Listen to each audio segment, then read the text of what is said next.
Hello and welcome to Leaders Live. David Cushnan, James Emmett, and it's great to be with you whether you're watching live, catching up or listening via podcast. Yes, we are back, we are here, and we'll be with you each month bringing you a fresh take on the most important sports industry topics with a gaggle of experts helping us along the way.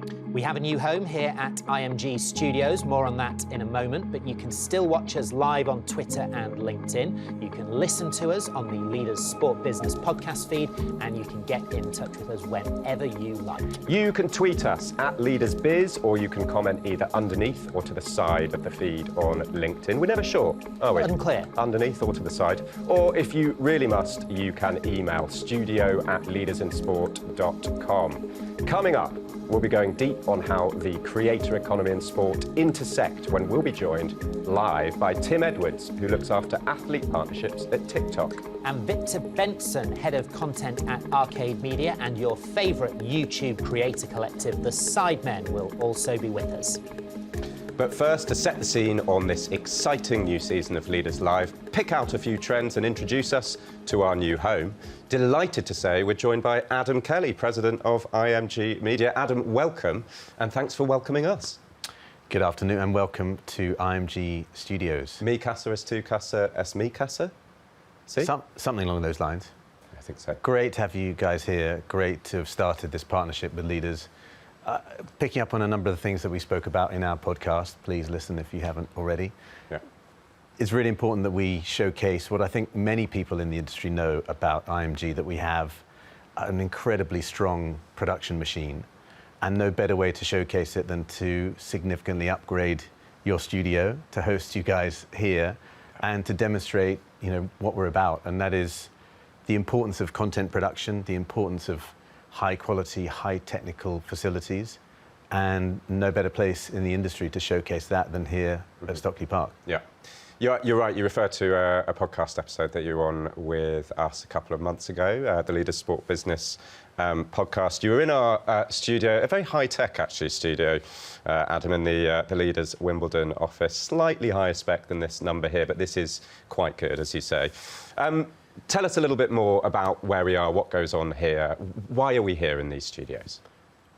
Sort of rewind a couple of years and nobody had ever heard the name Stockley Park. It's a bit more familiar to many people around the world because VAR is hosted here. Mm-hmm. And that's a good segue into the work that we do in this facility for the Premier League. Premier League Productions is a really significant partnership for us in this production space. We produce for the hundreds of broadcasters that pick up the Premier League on a global basis. And the content that we produce here is fundamental to what I think is a really important theme that, again, we've touched upon previously, but also a key part of our messaging to the industry, that content really drives engagement. Mm-hmm. And the position that we've taken for many years with our production arm of IMG is really front and center of that move. It's about how best to use content and the production of that content to drive engagement, to control the narrative, and to ensure that rights holders in sport and the various entities across the ecosystem really benefit from the best and highest quality material that we can deliver to them. Mm-hmm. You mentioned VAR, and obviously it has taken place, or the nuts and bolts of it have happened in this building since it was introduced. Though we did a little tour as we were setting up for this show, and they've moved to a different bunker somewhere, have they? They've moved the VAR lot somewhere else. We can't disclose that to you, James. Anything. Okay. Yeah, right. Clearly, with your assessment of the comparison between your studio and ours, mm-hmm. your understanding is not quite at the technical level we need. So I couldn't possibly share it with you. Ambitious understanding rather than top level yet. So IMG Studios, part of Endeavour, a much sort of larger, big agency giant. Where do the studios, where does the production business fit into the wider Endeavour machine? IMG Media is made up of three main elements, and it's simplified, and it's broadly speaking an internal phraseology, but we have a rights business, which is media rights distribution, has expanded significantly over the past few years to cover a much broader set of rights holder services. So that's probably more accurate. The rights holder service is part of our business. Then part of a very connected ecosystem are two further elements. the production business, which is really housed here, but we're planning to significantly build, develop, and grow under the leadership of Barney Francis. We mentioned that previously as well. And the third element, which is core again, is our IMG Arena business. And that is everything connected to sports data and technology, really driven largely, certainly from a revenue perspective, by our relationships between rights holders and bookmakers. But it's more than just betting. Mm-hmm. And as we've built into the newest version of IMG, and IMG Media in particular, the real value is in the connectivity between these three massive businesses on a standalone basis. When you bring them together, the impact on our industry and how we communicate and add value to our clients, our partners, our rights holders, broadcasters across the full spectrum, it's the interactivity between all of those elements that's really fundamental. And you layer on top of that, certainly within the rights and rights holder services business, you have the further investments that we've made across digital, primarily through 7 League, but other areas, particularly through how we've built and developed our strategy and growth function, and a number of other areas that we're building and developing. So it's part of a broader ecosystem, even within IMG Media. And then you layer on top the behemoth that is Endeavour, and how that interacts with William Morris Endeavour, how it interacts with our marketing arm 160/90, how it particularly interacts and drives a lot of the initiatives for UFC, and so on and so forth across the big, broad Endeavour machine. Mm-hmm. And we're thrilled to be here every month for Leaders Live. And my goodness, well, hopefully we'll be invited back. Fingers crossed. See how it goes today. Yeah. But the good thing is there's lots to talk about in the industry. There is plenty going on. You hinted on a few of the big broad areas there. And your position and IMG Media gives you, I think, a really almost unique perspective on the industry. You're talking to the industry every day. As you look out on the sports industry at the moment, what's impressing you? What's disappointing you? I think there's lots to be impressed by. I talk internally about this theory I have, and I think it's, in general, it's accepted that we're in a golden age of sport. I believe that the evolution of digital technology in particular, but also the entry of the super platforms, the tech giants into sport now. I joked recently, you don't hear the expression the fangs very often, but they're now all either closely involved or driving a lot of growth within sport much more directly than they ever have been, each of the letters of the acronym. Mm-hmm. And that's hugely exciting. But it's not just that, it's the response that we've seen and the value that's really driven by sport throughout everything that we do within our industry, within this media landscape that is changing, it's evolving, and it's, I think, delivering much more for fans than we've ever seen. Look for some small examples, but really significant. Amazon have been part and parcel now of the sports media world for a fair while. But their impact that they've had with the Thursday night football games for NFL in the US has been really significant. More people are talking about the impact of their production, certainly the unexpectedly high ratings, but also for them, driving Prime memberships, Prime subscriptions has really delivered.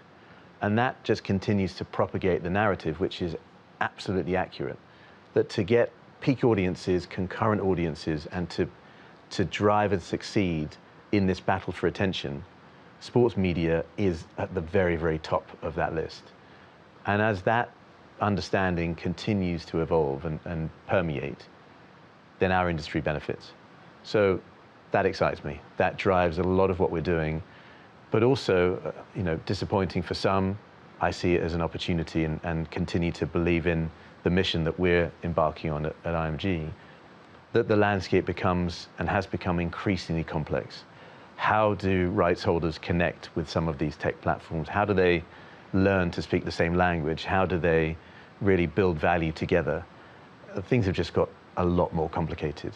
And again, an opportunity for us is to support that drive, to support that growth, and to add value at each and every step along that process, which which we are now very, very well set up to do. It's very clever, Adam, because you are disappointed that the landscape's become more complex, which makes IMG more important for the industry.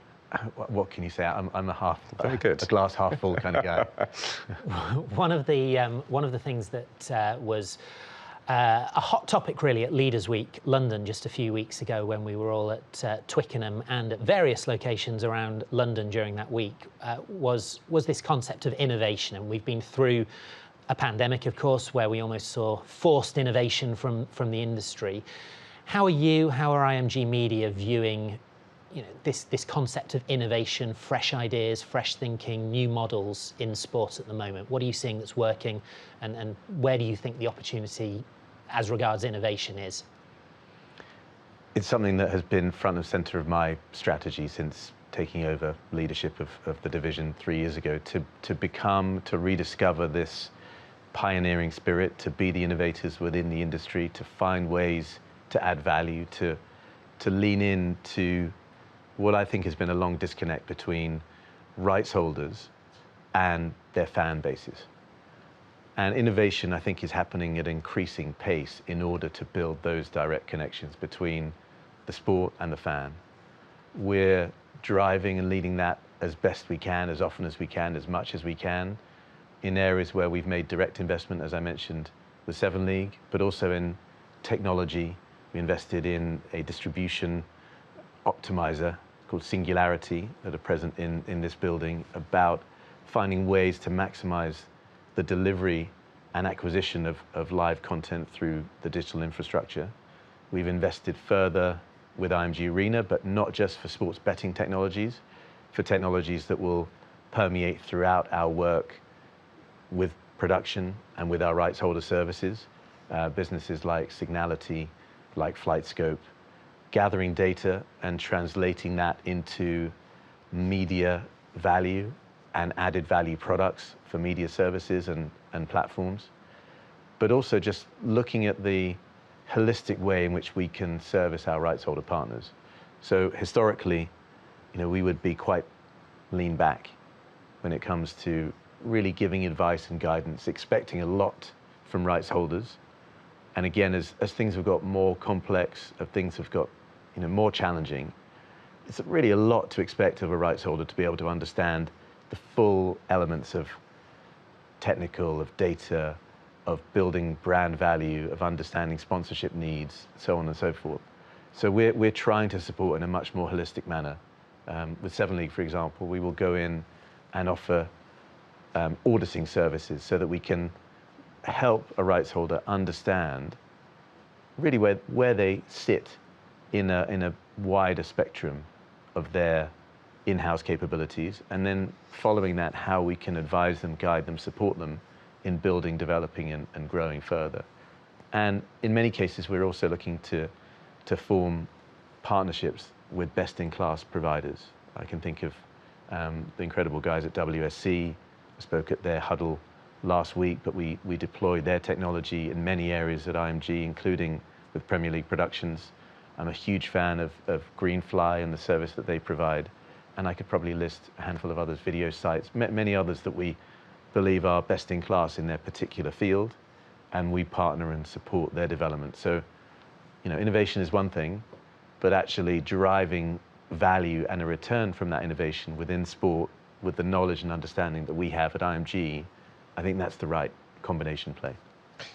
When you think about these sort of big stars that are helping you kind of navigate the route for the new IMG, you've got innovation, you've got a kind of a more holistic approach to servicing rights holders. I wonder where sustainability sits in that constellation as well, because it's another big trend that we were covering at Leaders Week. And specifically, I wonder what your assessment of the industry is when it comes to sort of purpose and driving positive change. How are we doing with that in sport at the moment? There's a few things to unpack in that. It was quite a gobbledygook question. Sorry about that. But I like it. I think our industry is at the back of the pack when it comes to sustainability. I mean, you just have to look at the ethos of most sporting competitions, where premise number one is fly everybody from sport global sport X and global resource Y to one location around the world and then pick them all up and fly to another location. You know, in the tennis tours, you've got that happening separately for the men's and women's game, which is frankly quite ridiculous. Yeah. So, you know, point one, a pretty massive fail.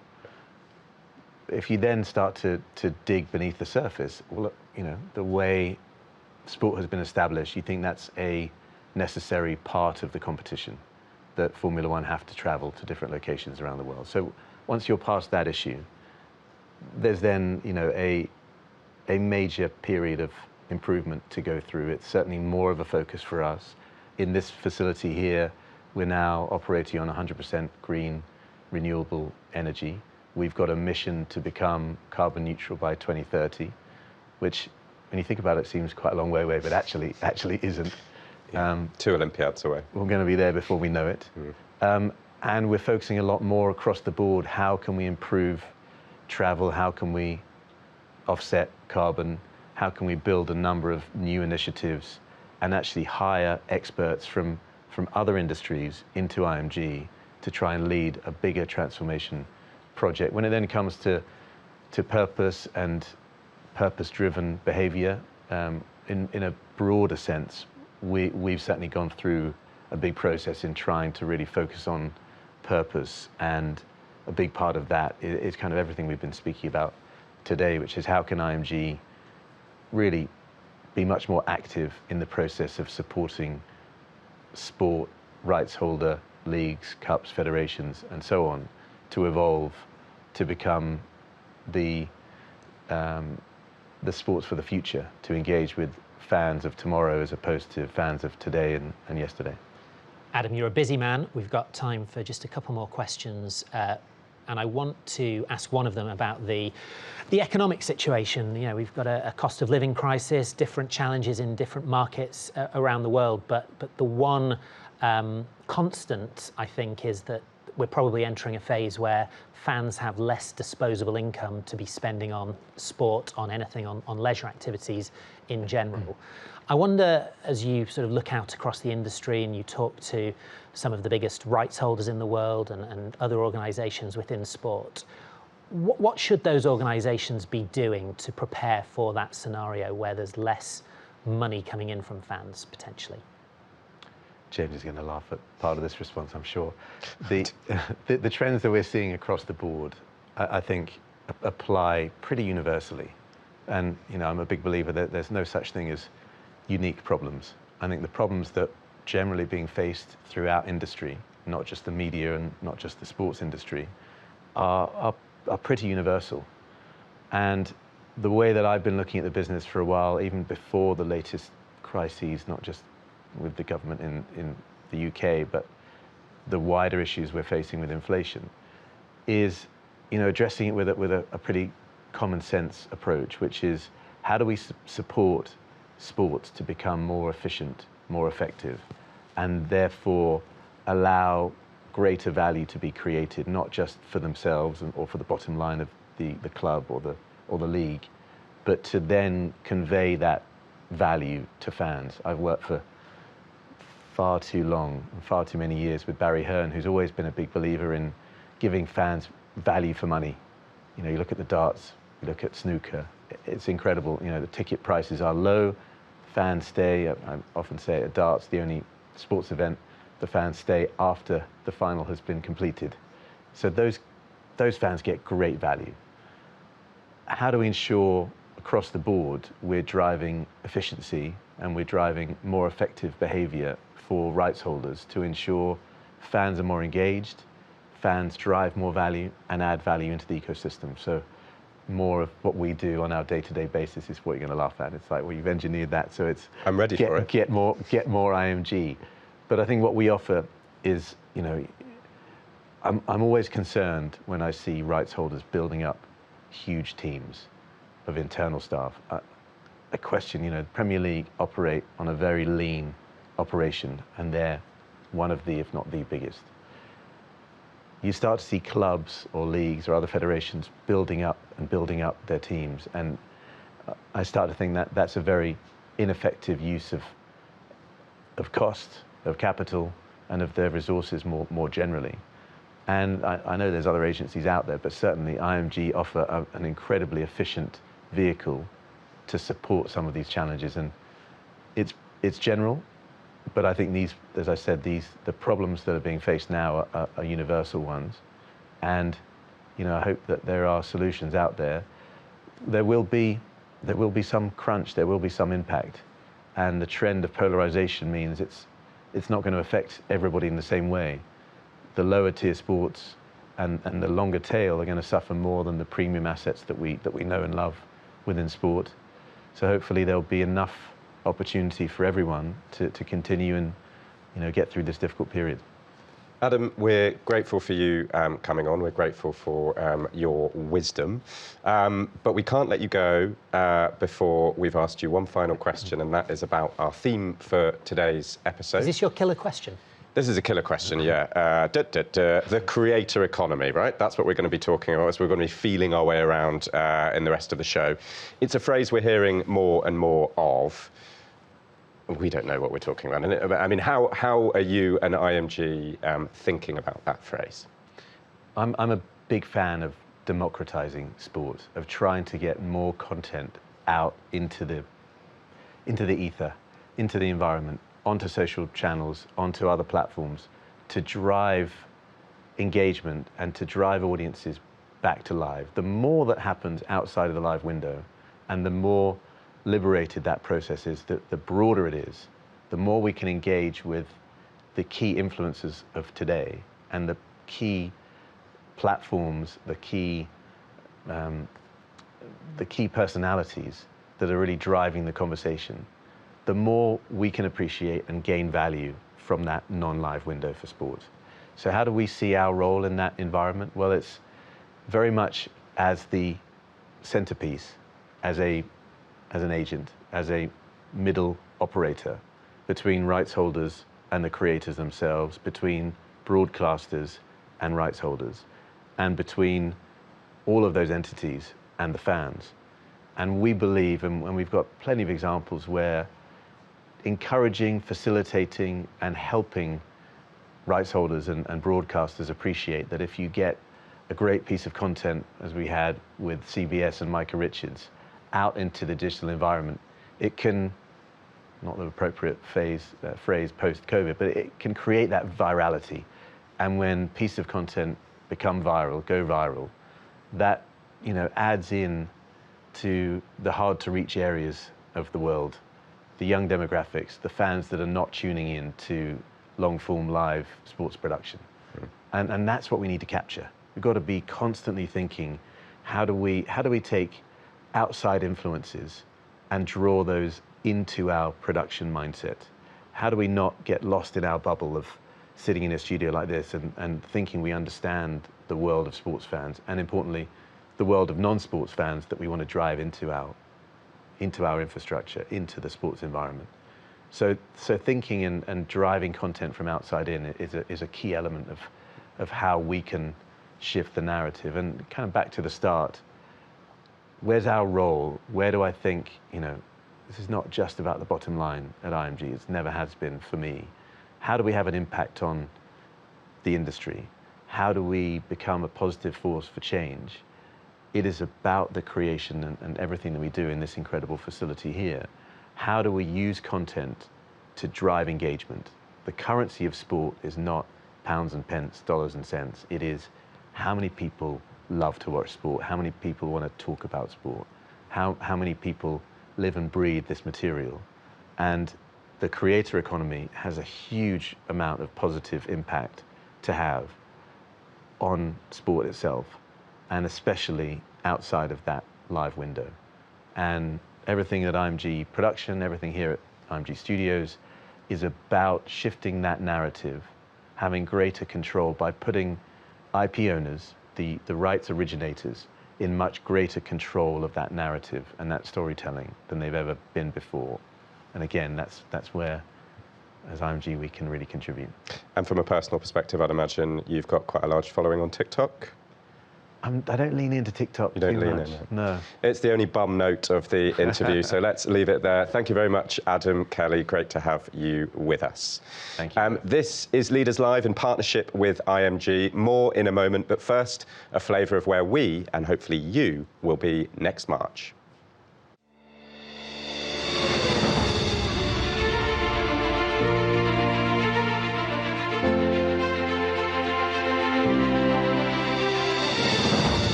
The real thing that we want to bring together is to tell every girl, every lady within the community of Abu Dhabi that we are here for them.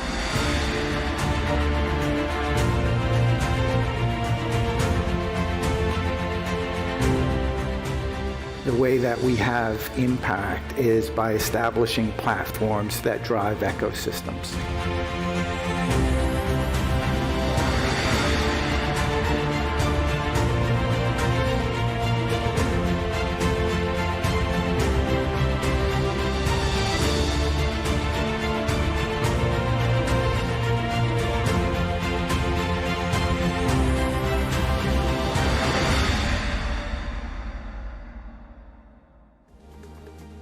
Yes, the Leaders Sport Business Summit is back in Abu Dhabi. How exciting. The 1st and 2nd of March 2023, you, me, James, and around 450 people from across the industry, around the world and the MENA region will be with us.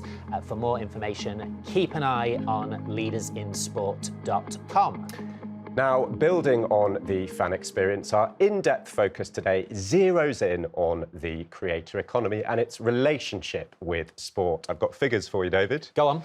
Online creators are an industry all of their own now, one estimated to be worth a whopping $104 billion a year. One figure. Yeah, one big one. But a big one. Yeah. At the top level, the most established and powerful creators are major celebrities and entrepreneurs in their own right, building massive, highly engaged audiences, tying up deals with major brands, or indeed creating their own brands entirely. And as sport looks to reach a younger demographic as authentically as it can, it's no surprise that crossovers and collaborations between athletes, teams, leagues and creators are happening more and more regularly. Well, to help us unpick all of this, delighted to say we are joined live in the studio by Tim Edwards, who looks after athlete partnerships at TikTok, and by Victor Bengtsson, head of content for the Sidemen. Gentlemen, it is great to see you. Thank you for coming in. Tim, we're going to get right into this with you. And this phrase, the creator economy, what does it mean for you, and where do you and your role sit as far as the creator economy is concerned?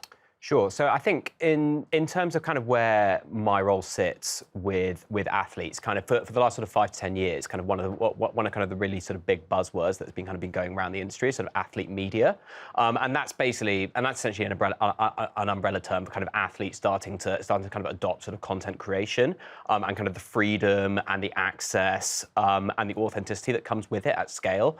And I think kind of the creator economy for them and for kind of that cohort is very much sort of the next step for that, because it's monetization, its stability, kind of its maturity for that. So I think for me it means the opportunities that entails for the athletes.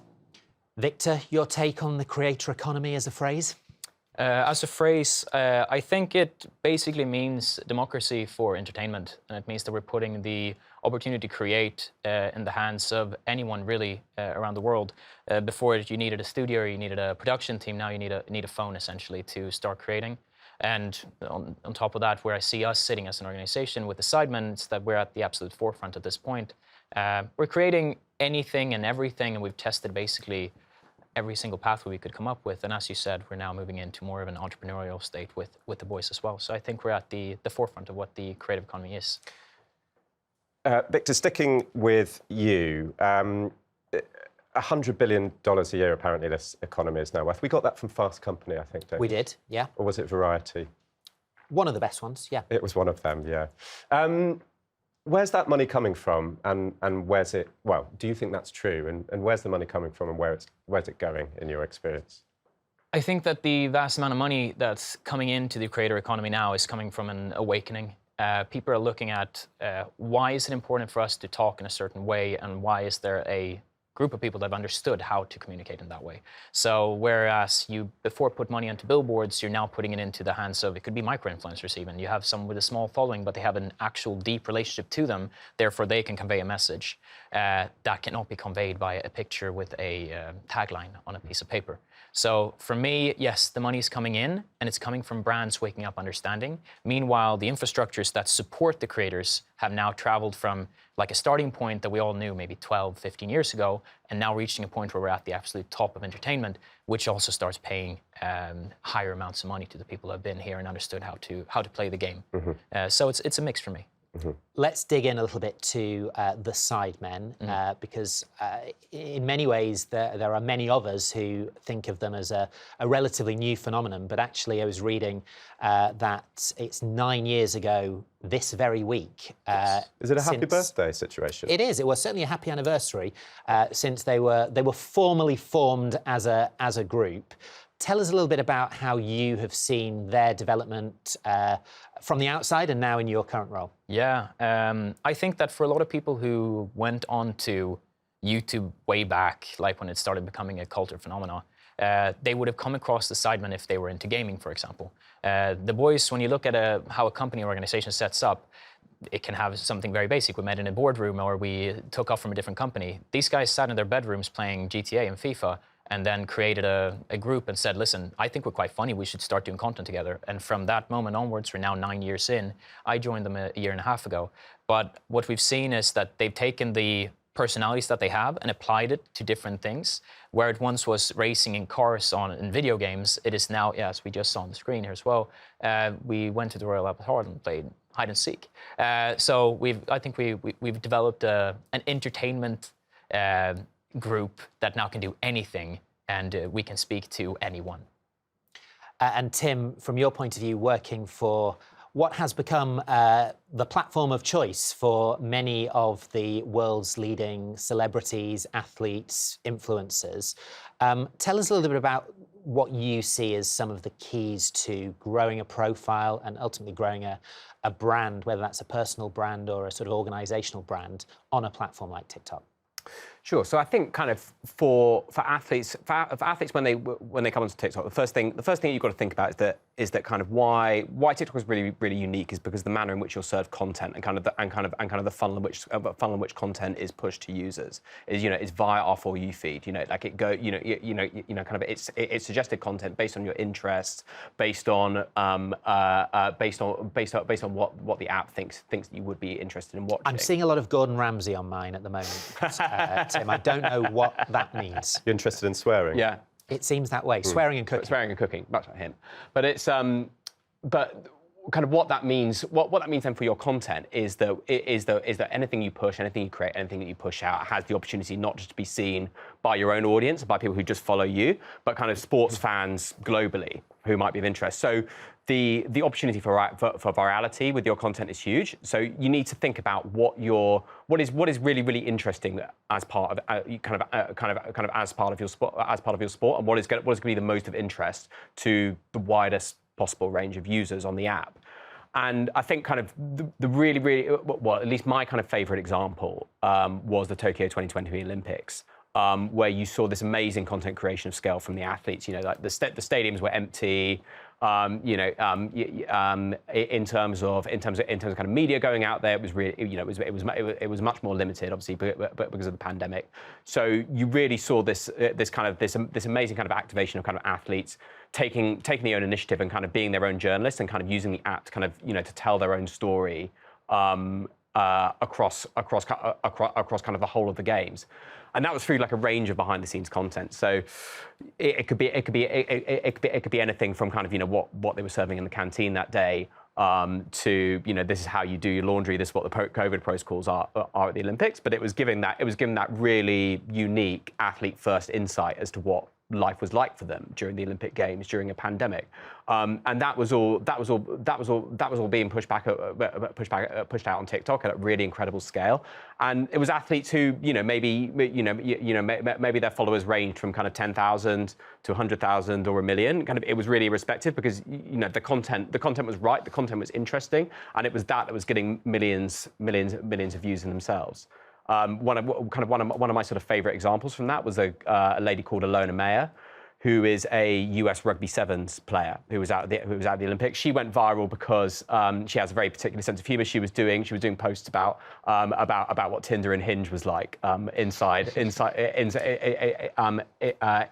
the athlete village. Going off. But ever since then,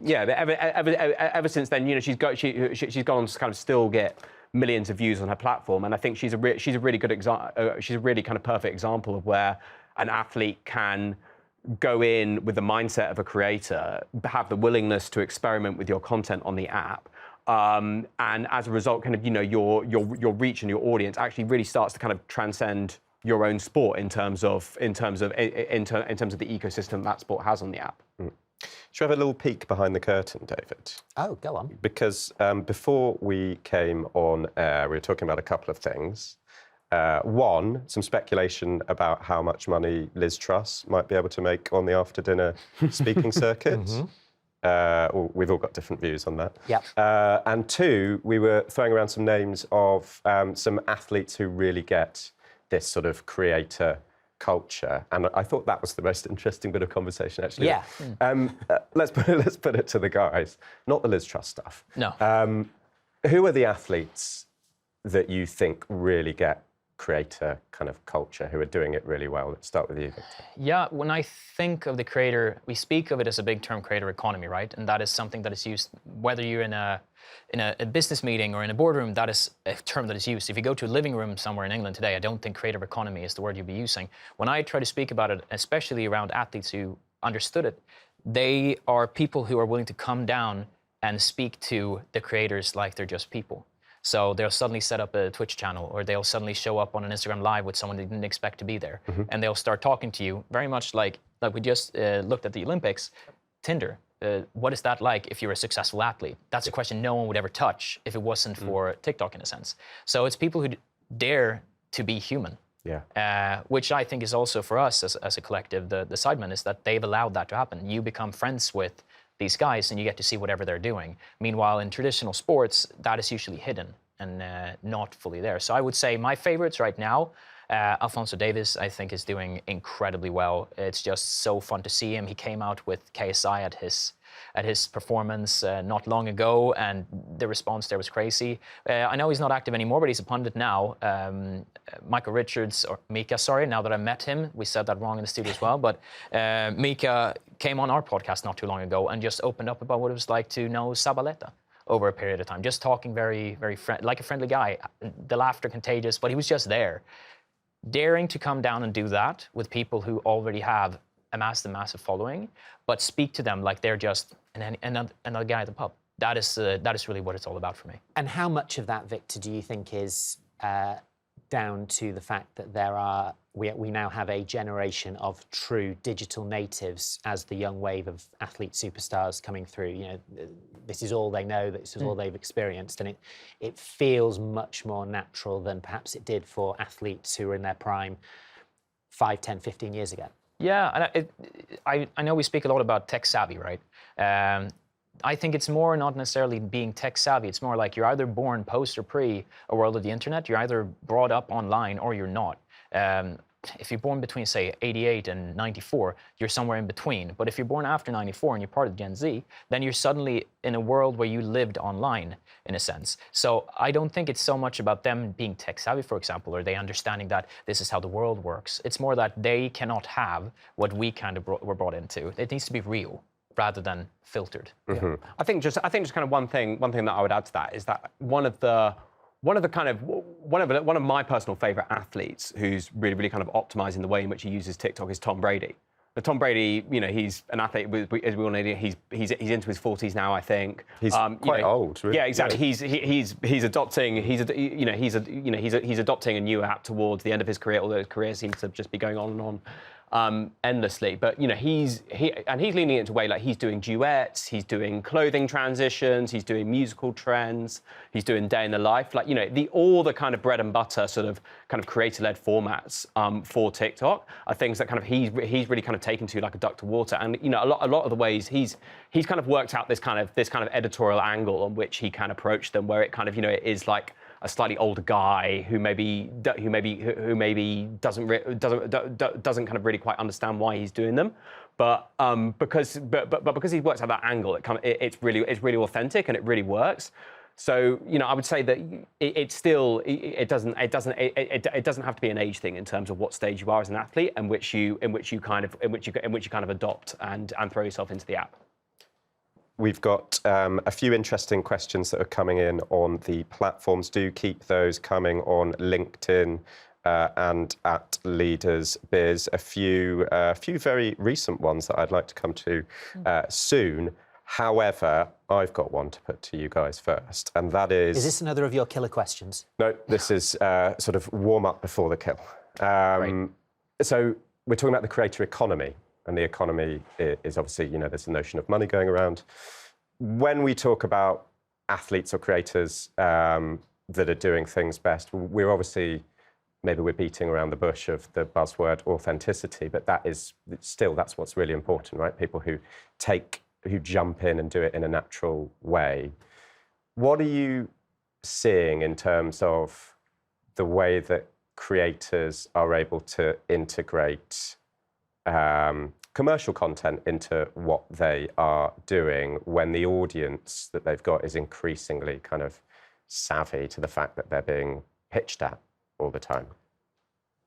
I'll go. I'm happy to take that. So for us, on TikTok, we see a really direct correlation between the success that brands have in activating on the app and how much they engage and throw themselves into the very specific content ecosystem that we have. Our global sales team like to put it in a much snappier way, which is, don't make ads, make TikToks. So, the more that you can kind of lean in and kind of be willing to kind of experiment with kind of, the trends that are really sort of driving the way that users kind of consume content on our app, that's gonna really directly kind of have an uplift in the success that kind of you have in how that you work with creators. But then also kind of conversely, that means that the creators that you work with or the athletes that you work with, the reason that you're working with them is because you know and like and trust their content. So trust kind of their insight and kind of allow yourself allow them to kind of be the sort of the chief creative officer of your brand for a while. Yeah, no, I think for us as well, we have sort of like if we look at how we approach integration, for example, it always starts with one single conversation that is between all the stakeholders on the business side, but also the boys themselves. And that is the brand willing to talk like we talk? That is the first question that comes down. We have internally for our creative team, we say that we're never we don't exclude anyone and we impress everyone. That is the whole point of what we create. So if you want to come and play with us, then you have to follow those rules. And as you say, I don't think there's a single brand in the world today who can do better with their own strategy than what the creators are doing on their own channels. There is no point in sending in a marketing team of 10 people trying to explain to someone who has 123 million followers what they should do and tell their followers. It is a completely backwards thing. We didn't amass them by doing business. We amassed the followers by being us. Now I'm speaking as us as if I'm the Sidemen. I'm not. I am very much the guy in the business suit, but not today. But I think that it's all about listening and then literally saying, we're willing to take the step back because it's going to help you. That is the key thing. We've got a question on LinkedIn from Dawn B. She's only a second connection of mine, Dave. We're not connected personally. Perhaps that will change after the show. Maybe not, once you see the question. She couldn't help but notice that we're an all-male panel. We wouldn't usually be an all-male panel. We don't tend to do them at our other events. Perhaps we should institute that for Leaders Live. Correct. But she was wondering what role the creator ecosystem can play in diversifying the sporting ecosystem, supporting women's teams and athletes, for examplos. Tim, should we? Yeah. So I mean, at TikTok this year, so we were the first ever title sponsor of the Women's Six Nations. We were also an official partner of the Women's Euros. I think that actually women's sport and the women's athlete on TikTok is one of the things that I find most exciting in terms of what I'm seeing, in terms of what I'm doing, because the authenticity that's there is absolutely amazing, and I think that the opportunity for them on the app is so huge, in terms of what they can leverage about the behind-the-scenes content that they're doing. I think that particularly for women's sport, like it's kind of utilising TikTok is an absolutely huge opportunity for them if they work with the athletes. Really take the initiative and think about how they can help them grow their profiles and how they can help grow that wider creator ecosystem as well around it. And Victor, you must, from your perspective, see a huge opportunity with that as well. Yeah, of course. And I think that the key thing, once again, when we look at how my background, for example, I've worked with cars for a long time. So I was over at Volvo, then I moved to Fnatic, which is an esports organization, then I moved to Sidemen. So I've been in kind of industries that have a gender split that is not necessarily where we want to be, right? I think that for me, the opportunity with something like TikTok, for example, is that you can actually start telling personal stories. Whereas a lot of the male counterparts in sports are they're hidden behind, it could be teams, it could be agents, it could be anything. If you're willing to have a conversation, I saw a TikTok yesterday, it was a woman and an interviewer discussing salaries in Spanish top league female football. And they ask men around the office, how much do you think that the top paid woman on our team makes? And obviously it's ridiculous when you look at how much money is being funneled into, say, male versus female in this capacity. So being able to talk, being open, creating content that's real, telling the story of what it's like, that is an opportunity that exists now within the creator economy. And if you're willing to own that, I would love to see something like a football club just saying, like, we're going to tell the story. Bare bones, it's just going to be the case. And it's all going to be done via phones on TikTok, for example. That'd be a great opportunity. Yeah. So I think it's super key for the creative economy to be open, understanding that we're not competing, we're telling stories. Competition can be part of it, but we're telling stories. Yeah. One of my absolute kind of favorite athletes on the app is the England goalkeeper Mary Earps. She really organically engages with the app. She very much goes down the entertainment angle, but she's utilizing trends. But she's not just doing it. She's not doing kind of comedy-based content, but she's doing it to kind of face down kind of negative comments about women's football. She's creating memes about how much her male teammates in Manchester United are getting paid compared to her. And she's coupling that with authentic, organic, behind-the-scenes content from the England camp. I think she's a really good example of a female athlete who's really kind of utilising the opportunities that come with engaging in that in the way that Victor just said. Yeah. The conversation is flying by. We've got time for a couple more questions. James, I know you are keeping an eye on. I'm on the LinkedIn. Questions. I'm on the LinkedIn platform. Give us a question. Oh, you want one from LinkedIn? Yeah. Okay. If you've got one. Yes, I've got one from Nanny Coisters. I'm going to say maybe she's Dutch. Second connection or first connection? It's only a second, I'm afraid. I'm not very popular on LinkedIn, am I? How can the creator economy linked to sport contribute to sustainable goals? Who wants to field that one? Sustainability, ESG, this idea we talked earlier with Adam Kelly about purpose and sort of doing things for a greater good. What can the creator economy do for that sort of thing? I mean, we come from I represent like a group of people, right, who have now turned it into a business, and they now have people around themselves. But if you look at something like the charity game that we just recently set up, that's a legacy piece for us within the Sidemen. It's been taking place at other years, but this year we went in. We knew that we had grown the following and the audience that we have, and being able to communicate and connect with the people that we always communicate and connect with, but basically guiding them towards causes that we believe in, and helping people with this was for Teenage Cancer Trust, for example, and being able to take what you do and apply it to a world where maybe they would never have searched for this. Maybe they never would have gone and looked for this because it simply does not get the sort of social media attention or the content attention. I think that is a major part of the bigger the creator economy gets and the bigger the big actors at the top become, they need to take that sort of responsibility. And I think that's one of the key things for us, being able to look at key issues in society and how can we approach that and help that. Yeah, I think on TikTok, kind of educational and instructive content is a really powerful part of like the content ecosystem on the app.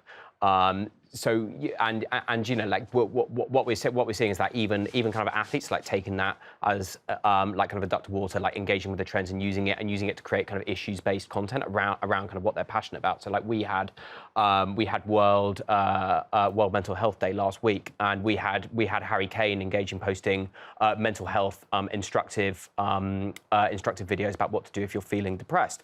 We've had Keegan Hurst, who was the first openly gay rugby league player in the UK, posting videos about homosexuality within sport. Using it as a leverage to kind of educate his own audience. So I think that there's a huge opportunity for sustainability there.